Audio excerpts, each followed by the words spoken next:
Gyvenimą per 365 dienas, 76 diena naudok saulės kremą.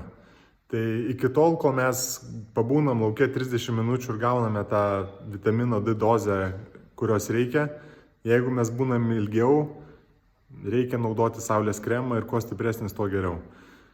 Dvi priežastis. Tai viena yra sveikatos, kad saulė yra pagrindinė priežastis odos vėžiui ir odos pažeidimam.